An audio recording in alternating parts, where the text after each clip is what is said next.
Hi, I'm Leigh-Chantelle from Viva and today I'm here with Scotlund Haisley from Animal Rescue Corps. That's right. How are you? Good, how are you doing? Good, thank you. And so Scotland, tell me about Animal Rescue Corps. Well, we were founded in January 11th of 2011, so we're just over 6 months old right now. Cool. We've done 8 massive rescues just in this short period of time. I established the organization solely to fill a gap that existed within the animal protection world on both a local and national level. And what's that gap? Well, that gap is there was no the resources are limited on the groups that can actually affect massive change in the industries that profit from animal suffering. So our target, our primary target, is to address these industries that abuse animals. So what industries in particular? Dog fighting, puppy mills, factory farms, you know, you name it, any industry that's profiting from animal suffering. Though laws don't always protect the animals that are suffering in these industries, it's often, in my experience, that these industries are violating some laws. So it's our job, and you know, there's no argument that the way the animals are being treated is inhumane. So what we've got to do is find a way to penetrate.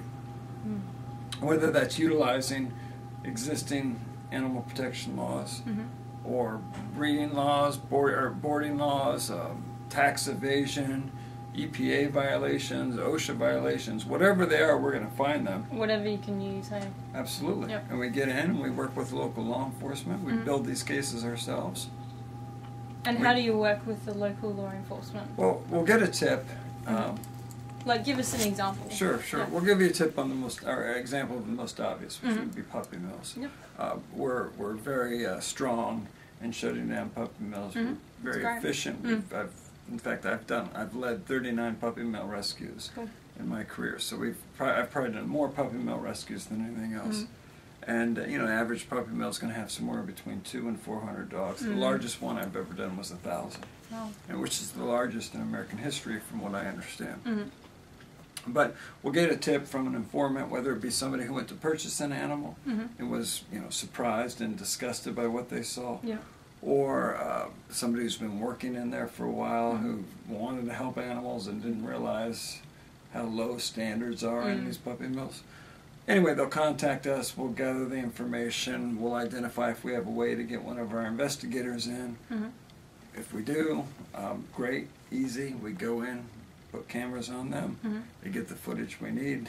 You know, we get veterinarians to sign off on that level of abuse. We construct a case, we take it to the local law enforcement. Typically they're very responsive to our concerns and our complaints. Very, very common. And, you know, people hear law enforcement doesn't do anything about it. Well, they don't have the resources, the knowledge, or the expertise to address them. So yeah, typically they don't. But when those resources, knowledge, and expertise is being brought to them, much easier. Of course, when can you come? Love to do it. And so we build the case, we bring it to them, we make a plan to penetrate, we bring our resources in, meaning equipment, people, finances, cages, food, everything we need. Construct an emergency shelter in the middle of nowhere typically, because these are rural communities. Usually we'll get the local fairgrounds or a warehouse.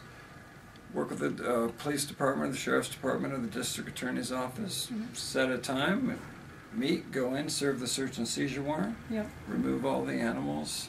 As we collect them, we're collecting them as evidence and anything else that may be evidence on the property.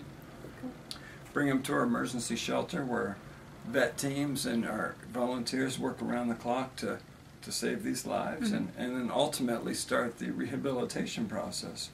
Which takes a while. Absolutely. These dogs, these mother dogs, have lived their entire lives in these cages. I mean, a breeding mother...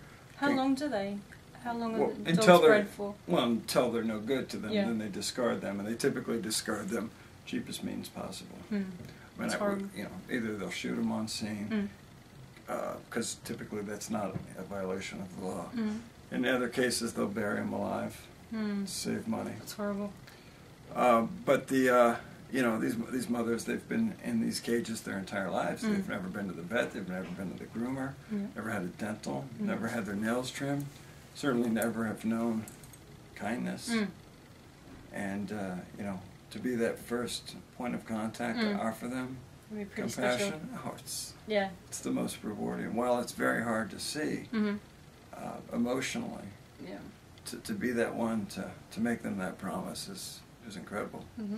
And great. We've got incredible people that work with us, an incredible team. How many of on your staff. team? Well, we've got a staff of about 6, but we can increase that as much as we need to through our volunteer base of hundreds of volunteers throughout the country. And where are you based mostly? Well, our headquarters is in Washington, D.C., but we've got staff throughout the country. Everywhere.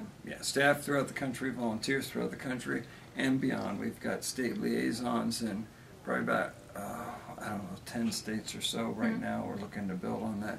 We've got a country liaison in Canada. Okay, cool. And a lot of people working under him in Canada. And then South Korea as well. Oh, great. South Korea being the obvious one. That's a bit of a hard one to tackle. Meat market. But anyway, these folks, they are a point of contact. They work with they build contacts, they work with the local authorities. A lot of the cases go directly to them. They report them to me or Carla or others on the team. We build the case. I mean, we gather the information, we build it, and we work with them. And so when you rescue the dogs in this case, where do they go? Do you have heaps of people volunteer to take them? For weeks, we'll shelter them at our emergency shelter until we have what's typically called a custody hearing. And that's when the courts will award the animals to who they see fit. Yeah, we haven't lost, as you can imagine. I mean, we're going in here for a reason. So once we're awarded custody of the animals, we transport them throughout the country. You know, most of these communities that we're in, they can't take on 400 dogs. And certainly we don't want to be in a position where we're giving them animals, so they're having to euthanize the ones that they have in their shelter. So Carla's job, which is an incredibly important job, is to identify permanent placement for these animals. Permanent safe placement for these animals. Yeah, it's a trick, isn't it? Well, it certainly is. We've got, we work with foster networks and rescue groups and shelters throughout the country. We sign an agreement with them, and they have to agree to not euthanize any of the animals that they take from us, unless, of course, extreme medical conditions that interfere with the dogs or cats or whatever animal it is with their quality of life.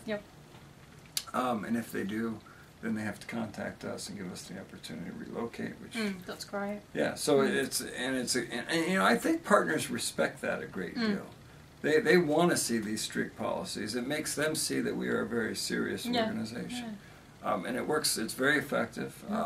It makes us, because of our strong policies, we may have to drive further for these animals than you would if you didn't have, such strict guidelines. Exactly, but at least they're going to good places. Well, absolutely. And we've committed ourselves to these animals. We've made them the promise. You're going to live for a dog, as a dog should be living for the very first time. It's a good promise. Or a cat, or whatever the case may be. What other animals do you rescue? Dogs, cats? I did a research lab a year ago this time. Monkeys and eagles. We've done small zoos, cockfighting, whatever. Any animal. And I have been in this field for 21 years, so I've had a great deal of experience. And fortunately, I've had the opportunity and the privilege to save lots of lives of many species. That's great. And so how do you know when something happens? Like with all these different places, you've just got a wealth of different volunteers that tell you about these things? Is that what happens? About like the case? We get contacted by informants on a daily basis. Okay, cool. I mean, and then you just have to work out which ones you can work on? It's a lot of work, We've got to look through each case. And there's a lot of work. Yeah, as you can imagine, they're not all legitimate reports, but when they are, it's pretty easy to spot a legitimate one, and one we'll take very seriously and move forward. Cool. Yeah. And so for people to get more information about Animal Rescue Corps, where do they see? What's your website? It's animalrescuecorps.org.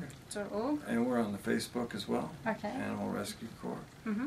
And Twitter and all that other fun Good. social networking stuff. Yep, you've got to be on board with all of that. Yeah, you do. Well, thank you, Scotlund, thank for you. taking And time I encourage to take people to, when you go on, hit join and you'll get our latest updates on everything that we do. Cool. Thank Thanks you very for your time. much. And see vivalavegan.net for more interviews with inspiring people.